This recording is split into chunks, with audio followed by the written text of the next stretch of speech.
സ്മൃതി madam, ഈ personal reasons അതാണ് ഇപ്പോൾ ഗോയലിന്റെ രാജിയിൽ കൃത്യമായി സൈറ്റ് ചെയ്യുന്നത്. അപ്പോൾ അതിൽ രാജി വെക്കാതിരിക്കാൻ വേണ്ടി സർക്കാർ നിർബന്ധിച്ചു എന്നാണ് സർക്കാർ വൃത്തങ്ങൾ അവകാശപ്പെടുന്നത്. എന്തായിരിക്കാം സംഭവിച്ചിട്ടുണ്ടാവുക?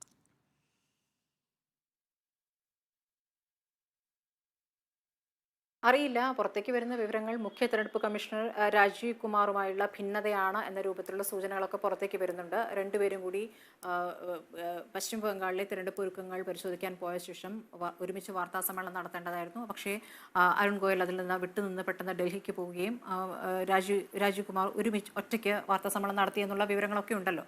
പക്ഷേ അദ്ദേഹം രാജി നൽകിയ ദിവസം തന്നെ പ്രസിഡന്റ് അത് സ്വീകരിച്ചിരിക്കുന്നു. അന്ന് തന്നെ അതേ ഡേറ്റിൽ തന്നെ അത് സ്വീകരിച്ചുകൊണ്ടുള്ള തീരുമാനമാണ് വന്നിരിക്കുന്നത്. നേരത്തെ അശോക് ലവാസയുടെ കാര്യം നേരത്തെ എം പി നികേഷ് കുമാർ ചൂണ്ടിക്കാണിച്ചല്ലോ. അശോക് ലവാസ രാജി നൽകിയെങ്കിലും അത് 13 ദിവസത്തിന് ശേഷമാണ് അത് സ്വീകരിച്ചത്.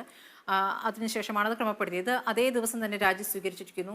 അദ്ദേഹം ഇലക്ഷനിൽ മത്സരിക്കാൻ സാധ്യതയുണ്ട് എന്നടക്കമുള്ള വാർത്തകളൊക്കെ പുറത്തു വരുന്നുണ്ട്. അതൊന്നും സ്ഥിരീകരിക്കാനായിട്ടില്ല. പക്ഷേ അദ്ദേഹത്തിന്റെ രംഗപ്രവേശം എങ്ങനെയായിരുന്നു എന്നുള്ളത് പ്രധാനമാണ്. 2022 നവംബർ 21-നാണ് അരുൺ ഗോയൽ തെരഞ്ഞെടുപ്പ് കമ്മീഷണറായി ചുമതലയേൽക്കുന്നത്. അന്ന് അതിനു മുമ്പ് അദ്ദേഹം കൽക്കരി വകുപ്പ് സെക്രട്ടറി ആയിരുന്നു. അദ്ദേഹം VRS എടുക്കുന്നു. ദിവസത്തിനകം തന്നെ തെരഞ്ഞെടുപ്പ് കമ്മീഷനായി ജോയിൻ ചെയ്യുന്നു. അപ്പോൾ അത് കോടതിയിൽ വരെ ചോദ്യം ചെയ്യപ്പെട്ട വിഷയമാണ്.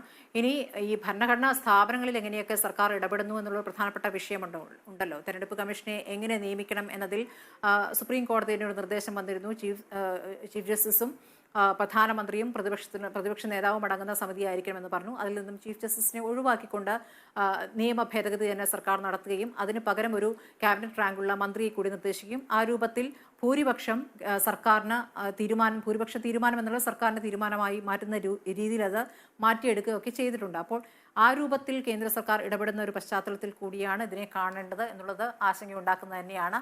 ഇപ്പോൾ തിരഞ്ഞെടുപ്പ് തീയതി തന്നെ പ്രഖ്യാപിക്കുന്നത് കമ്മീഷൻ നീട്ടിക്കൊണ്ടുപോകുന്നു. പ്രധാനമന്ത്രിക്ക് പ്രധാനപ്പെട്ട പ്രഖ്യാപനങ്ങൾ നടക്കാനുള്ള സമയം നീട്ടി നൽകുകയാണ് എന്ന വിമർശനങ്ങൾ കൂടി ഉയരുന്നുണ്ട്. അപ്പോൾ ഇതൊക്കെ കൂട്ടി വായിക്കുമ്പോൾ എന്താണ് അരുൺ ഗോയൽ ആലോചിക്കുന്നത്? ഇനി സ്ഥാനാർത്ഥിയാവുകയാണെങ്കിൽ ദിവസങ്ങൾക്കുള്ളിൽ നമുക്ക് അറിയാൻ സാധിക്കും. എങ്ങനെ വന്നാലും ഇപ്പോൾ 2 ഒഴിവുണ്ട്. ആ ഒഴിവ് എങ്ങനെ നികത്തപ്പെടും എന്നുള്ളൊരു പ്രധാനപ്പെട്ട വിഷയമാണല്ലോ. ആ ഒഴിവ് നികത്തപ്പെടുക സർക്കാരിൻ്റെ തീരുമാനമനുസരിച്ച് തന്നെയായിരിക്കും. അപ്പോൾ സർക്കാരിന് താല്പര്യമുള്ളവരായിരിക്കും തെരഞ്ഞെടുപ്പ് കമ്മീഷനായി വരിക. അങ്ങനെ അല്ലാതിരുന്ന അശോക് ലവാസയ്ക്ക് എന്താണ് അനുഭവം ഉണ്ടായതെന്നും നമ്മുടെ മുന്നിലുണ്ട്. അതുകൊണ്ട് ഇത് ആശങ്കപ്പെടുന്ന വിഷയം തന്നെ.